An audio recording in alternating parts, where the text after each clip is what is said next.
कैसे हैं? I hope अच्छे होंगे। इससे पहले आप लोगों को इतिहास का सजेशन दिए थे कि इतिहास में जो जो क्वेश्चन दिए थे उसको देखे होंगे, नहीं देखे हैं तो दोबारा जाके उसको देखिए।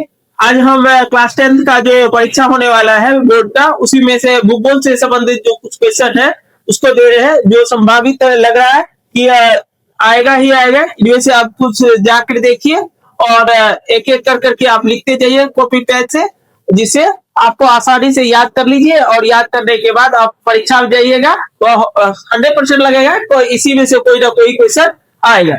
तो चलिए कहते हैं अति महत्वपूर्ण प्रश्न, विषय भूगोल क्लास 10, ये वार्षिक परीक्षा जो होने वाला है अभी, उसके बारे में उसके ये सारा क्वेश्चन संभावित है। पहला क्वेश्चन है कि क्योटो सम्मेलन क्या है।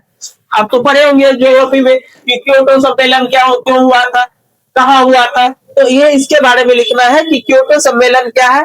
दूसरा क्वेश्चन है कि मृदा निर्माण के कारकों को लिखे। मृदा के निर्माण में ऐसे कौन कौन से कारक होते हैं जो मृदा में सहायक होते हैं, कौन सा ऐसे तथ्य है या कारक है, उसके बारे में इसको लिखना है। दूसरा क्वेश्चन है कि समोच्च कृषि से आप क्या समझते हैं। समोच्च कृषि कौन सी पद्धति से कैसे की जाती है, कौन से विधि है, उसके बारे में इसमें लिखना है। फसल चक्र मृदा संरक्षण में किस तरह से सहायक होते हैं। फसल चक्र मृदा संरक्षण में किस तरह सहायक होते हैं, ये क्वेश्चन है। उसके बाद है बहुउद्देशीय परियोजना से आप क्या समझते हैं। क्या लिखेगा कि बहुउद्देशीय नदी घाटी परियोजना से आप क्या समझते हैं, या क्या लिखा रहेगा, या तो बहुउद्देशीय परियोजना से आप क्या समझते हैं, या कहेगा बहुउद्देशीय नदी घाटी परियोजना से आप क्या समझते हैं। दूसरे क्या उसके बाद है 6 नंबर में कि इन सीटू तथा एक्स सीटू प्रयास क्या है। क्या क्या है, इन सीटू तथा एक्स सीटू प्रयास क्या है।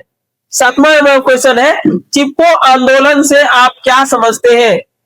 चिपको ज्योग्राफी में भी है पढ़ने के लिए, चिपको आंदोलन, और उसी में भी एक थोड़ा सा भी आता है नर्मदा बचाओ आंदोलन से आप क्या समझते हैं। अब है वन विनाश के मुख्य कारक को लिखे। वन विनाश क्यों हो रहा है, उसके कारण कौन कौन से, ऐसी कौन सी गतिविधियां मानव के द्वारा या अन्य कोई गतिविधियां द्वारा जो की जाती है जिसके कारण से वन का विनाश हो रहा है, उसके कौन कौन से ऐसे तथ्य जो वन विनाश में सहायक होता है, उसके कौन कौन से है, उसके बारे में लिखना है। लॉन्ग में पूछेगा तो वन विनाश के कारण मुख्य कारणों का विस्तृत वर्णन दे, या शॉर्ट में पूछेगा तो वन विनाश के कारणों को लिखे। उसके बाद है कि अगला क्वेश्चन है कि लो खनिज और अलो खनिज में अंतर लिखे। लो खनिज और अलो खनिज में अंतर को लिखना है। यहाँ दूसरा यहाँ भी एक क्वेश्चन और बन जाता है, लो अयक्स और अलो अयक्स में अंतर को लिखे। दो क्वेश्चन है यहाँ से भी। उसके बाद है कि चूना पत्थर की क्या उपयोगिता है। चूना, चलिए 11 तक देखे थे। उसके बाद देखते हैं 12 नंबर में। 12 नंबर में लिखा हुआ है कि कोयले के विभिन्न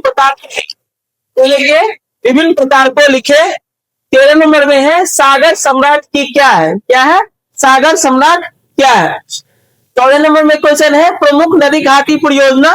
इस तीनों नदी घाटी परियोजना में अलग अलग, या तो ये दे देगा, या तो ये दे देगा, या तो ये दे देगा।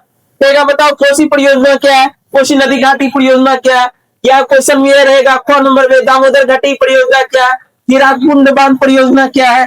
तो इन तीनों में से तीनों परियोजनाओं को पढ़ना है और एक एक करके सबको याद कर लेना है। इनमें से कोई ना कोई रहेगा। उसके बाद कहता है कि 15 नंबर क्वेश्चन है कि कृषि की निम्न उत्पादकता के मुख्य कारक को लिखे। कृषि में जो भारत के अंतर्गत निम्न उत्पादकता हो रही है, इसके कौन कौन से ऐसे कारक है जिसके कारण से कृषि में निम्न उत्पादकता होती है। 16 नंबर क्वेश्चन है कि चावल की कृषि के लिए उपयुक्त भौगोलिक दशाओं का वर्णन करें। चावल की कृषि के लिए उपयुक्त भौगोलिक दशाओं का वर्णन करें। यहाँ दशाओं का वर्णन करें। चावल की कृषि के लिए उपयुक्त भौगोलिक दशाओं का वर्णन करें। उसके बाद 17 नंबर में क्वेश्चन है कि हरित क्रांति से आप क्या समझते हैं। उसके बाद 18 नंबर में क्वेश्चन है कि विनिर्माण से आप क्या समझते हैं, या विनिर्माण उद्योग से आप क्या समझते हैं, विनिर्माण से आप क्या समझते हैं। 19 नंबर में क्वेश्चन है कि भारत में सड़कों के प्रादेशिक वितरण को लिखे। भारत में सड़कों का क्या प्रकार है, कैसे है, कैसे किस क्षेत्रों में कितना विस्तार है। उसके बाद इसी कहते हैं कि भारत में सड़कों के प्रादेशिक वितरण को लिखे, किन राज्यों में कितना सड़क का विस्तार है उसके बारे में। अब कहता है 20 नंबर में है कि बिहार के औद्योगिक पिछड़ेपन के कारण को लिखे। बिहार में जो औद्योगिक विकास नहीं हो रहा है उसका क्या क्या ऐसा कारण हो सकता है कि बिहार जो है औद्योगिक कारण से पिछड़े हुए हैं।